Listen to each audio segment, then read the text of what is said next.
बरतानवी जरीदे the economist की जानिब से साबिक वज़ीर आज़म इमरान खान की अहलिया बुशरा बीबी पर शाया होने वाली खुसूसी रिपोर्ट ने पाकिस्तानी सियासत में एक नई बहस छेड़ दी है। द इकोनॉमिस्ट में शाया तहलका खेज तहकीकाती रिपोर्ट का उन्वान सूफी क्रिकेटर और जासूस पाकिस्तान का गेम ऑफ थ्रोन्स है, जिसको नामवर बरतानवी सहाफी ओवन बेनेट जोन्स ने तहरीर किया है। रिपोर्ट के मुताबिक पाकिस्तानी सियासत में एक किरदार ऐसा है जो मंजर आम पर कम नजर आया, लेकिन उसका पसे पर्दा असर रसूख मौजूद बहस बना रहा। पाकिस्तान के हसास इदारे की बुशरा बीबी में दिलचस्पी की पहली अलामत उनकी इमरान खान के साथ खुफिया शादी के फौरन बाद सामने आई। इकोनॉमिस्ट की रिपोर्ट के मुताबिक अगरचे हसास इदारे ने यह रिश्ता नहीं करवाया था, लेकिन ऐसे इशारे जरूर मौजूद थे कि इदारा इस ताल्लुक से फायदा उठा रहा था। बाद मुबस्सरीन के हवाले से रिपोर्ट में बताया गया है कि हसास इदारे के कुछ अफराद मुबैना तौर पर ऐसी मालूमात बुशरा बीबी तक पहुंचाते थे जिन्हें बुशरा बीबी इमरान खान के सामने अपनी रूहानी बसीरत से हासिल मालूमात के तौर पर पेश करती थीं।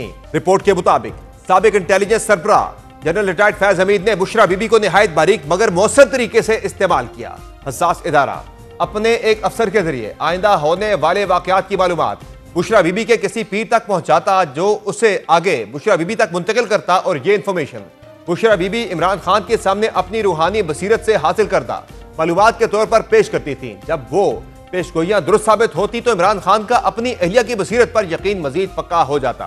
रिपोर्ट के मुताबिक बुशरा बीबी के किरदार पर इख्तलाफ सिर्फ सियासी हलकों तक महदूद नहीं था, फौजी क़यादत के साथ इमरान खान के ताल्लुकात भी एक मरहले पर शदीद कशीदगी का शिकार हो गए थे। बाद सीनियर एहलकारों हता के जनरल बाजवा को भी शिकायत थी कि इमरान खान अपनी अहलिया की बात ज्यादा सुनते हैं। यही वजह थी कि 2019 में उस वक्त के ISI chief general Asim Munir की बरतरफी को भी बुशरा बीबी से जोड़ा जाता है। इकोनॉमिस्ट के मुताबिक बुशरा बीबी के साबिक शौहर खावर मानिका के एक रिश्तेदार ने जहांगीर तरीन को बताया कि वो काला जादू करती हैं। तहम PTI ने इन बातों को नाराज मुलाजमीन की फैलाई हुई बेबुनियाद कहानियां करार दिया। रिपोर्ट के मुताबिक कुछ अरसे बाद एक दावत में जहांगीर तरीन से मुलाकात के दौरान बुशरा बीबी ने खुद जहांगीर तरीन से कहा कि उन्होंने सफेद कपड़े इसलिए पहने हैं ताकि उन्हें काले जादू वाली औरत ना समझे।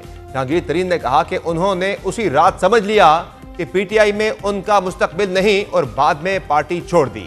जल्द ही PTI के अंदर भी यह तासुर फैल गया कि अगर किसी ने बुशरा बीबी पर तनकीद की तो वो पार्टी से निकाल दिया जाएगा। ओन चौधरी भी इसी वजह से जेर अताब आए। इमरान खान ने उन्हें हल्फ बर्दारी से चंद घंटे पहले पैगाम भेजा कि बुशरा बीबी ने ख्वाब में देखा है कि अगर वो तकरीब में मौजूद हो तो वो शरीक नहीं होगी। और अगले दिन ओन चौधरी को ओहदे से हटा दिया गया। घर के अमले और करीबी साथियों के मुताबिक इमरान खान सियासी और सरकारी फैसलों से पहले बुशरा बीबी से राय लेते थे और उनके कहने पर लोगों की तस्वीर भेजकर चेहरा शनासी करवाते थे। यहां तक कि एक बार फ्लाइट 4 घंटे तक रुकी क्योंकि बुशरा बीबी के मुताबिक उड़ान का वक्त मौजूद नहीं था। इकोनॉमिस्ट ने लिखा है कि साबिक वजीर आजम की बुशरा बीबी से तीसरी शादी ने उनकी सिर्फ जाती जिंदगी नहीं बल्कि उनके अंदाज हुक्मरानी पर भी सवालात खड़े किए। सीनियर सहाफी ओवन बेनेट जोन्स ने अपनी रिपोर्ट में लिखा कि साबिक वजीर आजम के करीबी हलकों के मुताबिक बुशरा बीबी अहम तकर्रियों और रोजमर्रा सरकारी फैसलों पर असरअंदाज होने की कोशिशें करती थीं, जिससे इमरान खान की फैसला साजी के अमल पर रूहानी मुशावरत का रंग गालिब होने की शिकायत पैदा हुई और नतीजे में इमरान खान अपने ऐलान करदा इस्लाहाती एजेंडे को नाफिज करने में नाकाम रहे। इकोनॉमिस्ट की खुसूसी रिपोर्ट की शरीक मुसन्निफा बुशरा तस्कीन ने दुनिया न्यूज से गुफ्तगू करते हुए कहा कि इस रिपोर्ट के बाद उन्हें धमकियों और शदीद तनकीद का सामना करना पड़ रहा है और उन्होंने इस रिपोर्ट में वही इंकशाफात किए हैं जिनके सबूत भी उनके पास मौजूद हैं। सबसे पहली मुश्किल इस वक्त आ गई है, पहले तो नहीं थी, लेकिन इस वक्त जो गालियाँ सुन रहे हैं और जो धमकियाँ आ रही हैं वही एक मुश्किल है। बेसिकली रिपोर्ट जो है ये बुशरा बीबी साहिबा की ज़िंदगी के ऊपर हमने उनकी प्रोफाइल तैयार करने की कोशिश की है और जो चीज़ें पाकिस्तानी मीडिया में इससे पहले रिपोर्ट होती रही हैं ओवर द ईयर्स, उस सब को हमने सम अप किया है। उसके ऊपर फिर हमने फर्दर रिसर्च की। बहुत सारी तो बातें ऐसी भी निकली जो कि वेरीफाई नहीं हो पा रही थी and those are not part of our story. हमारी स्टोरी में सिर्फ वही चीज़ें हैं जिनके लिए हमारे पास प्रूफ्स मौजूद हैं, जिसके ऊपर हम बात कर रहे हैं और बात कर सकते हैं। अहम बात यह है कि इकोनॉमिस्ट की इस सनसनीखेज रिपोर्ट के बाद हुकूमत ने भी अपनी तमाम तोपों का रुख तहरीक इंसाफ की जानिब मोड़ दिया है। इस रिपोर्ट के बाद हुकूमती वुज़रा ने भी सख्त रद्द-ए-अमल देते हुए कहा है कि इमरान खान अपने फैसले माहिरीन के बजाय अपनी अहलिया से पूछ कर करते थे। मुल्की मुआशी और सियासी सिमत के हसास फैसले खातून की मुशावरत से चल रहे थे, जबकि इमरान खान की सियासत झूठ और मुनाफिकत के सिवा कुछ नहीं। इमरान अहमद न्याजी के जितने फैसले हैं वो एक रूहानियत का लिबादा ओढ़े उनकी अहलिया असरअंदाज होती थी सरकारी फैसलों के ऊपर। वो बताती थी कि कौन सी तैनाती कहां होगी, कौन से मुल्क के साथ अच्छे ताल्लुकात होंगे, किस मुल्क के साथ थोड़ा सा रिजर्व ताल्लुकात रखने हैं। तो ये कौन सी दीन की तालीम थी या रूहानियत थी जिसका जिक्र इस जरीदे के अंदर हुआ है, जिसके तहत पाकिस्तान की तकदीर के फैसले साबिक वज़ीर-ए-आज़म इमरान खान करते थे। और उनकी सियासत झूठ, मुनाफिकत और इल्ज़ाम तराशी के अलावा कुछ नहीं है।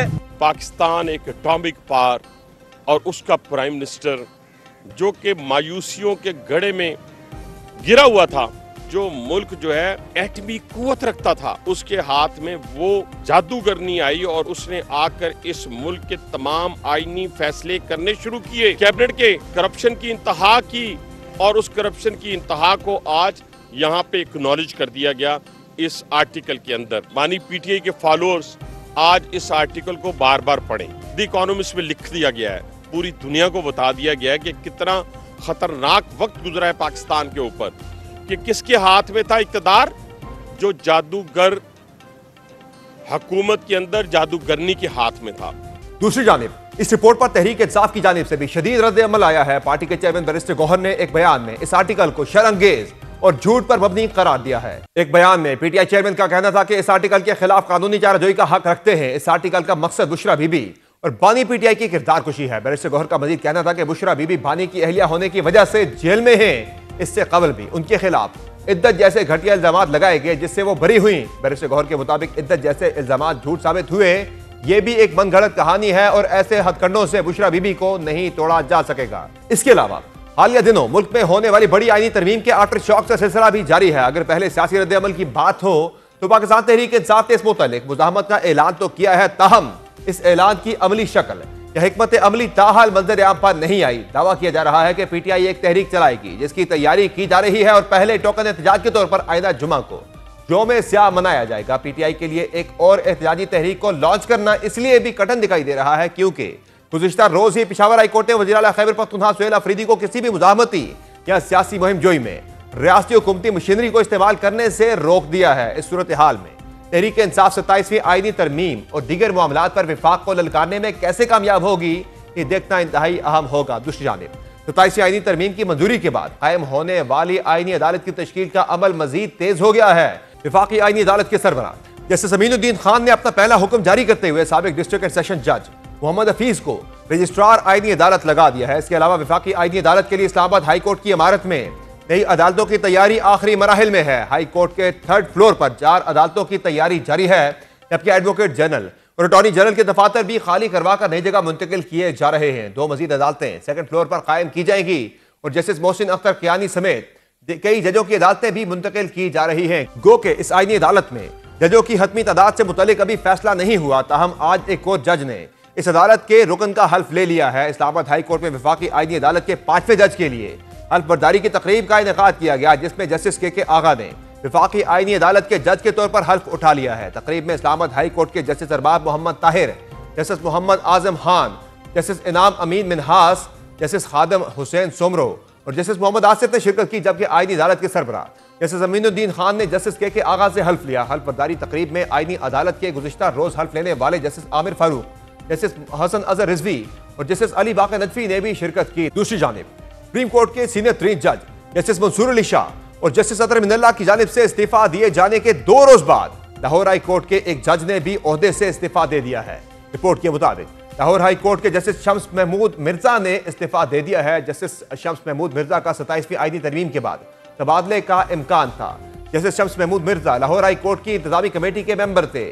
जस्टिस शम्स महमूद मिर्जा ने 22 मार्च 2014 को लाहौर हाई कोर्ट के एडिशनल जज की हैसियत से हल्फ उठाया और उन्होंने 2028 में रिटायर्ड होना था। अहम बात यह है कि जस्टिस शम्स महमूद मिर्जा के खिलाफ सरकारी वकील की जानिब से रवा साल जनवरी में सुप्रीम जुडिशल काउंसिल में रेफरेंस भी फाइल किया गया था और इस इस्तीफे को भी इसी रेफरेंस से जोड़ा जा रहा है। इसी तरमीम से जुड़ी एक और बड़ी पेशरफ्त आज उस वक्त हुई जब सदर मुमलिकत आसिफ अली जरदारी ने 3 नए बिलों की मंजूरी दे दी है, जिनके जरिए फौजी क़यादत के ढांचे में बुनियादी तब्दीलियां की गई हैं। सदर मुमलिकत आसिफ अली जरदारी ने आज 3 बिलों की मंजूरी दी है, जिनमें वो बिल भी शामिल है जिसके तहत chief of the army staff field marshal Asim Munir की मुद्दत मुलाजमत को बतौर चीफ ऑफ डिफेंस फोर्सेज तकर्री के बाद दोबारा तरतीब दिया गया है। सदर मुमलिकत ने पाकिस्तान आर्मी तरमीमी बिल 2025, पाकिस्तान एयरफोर्स तरमीमी बिल 2025 और पाकिस्तान नेवी तरमीमी बिल 2025 की मंजूरी दी।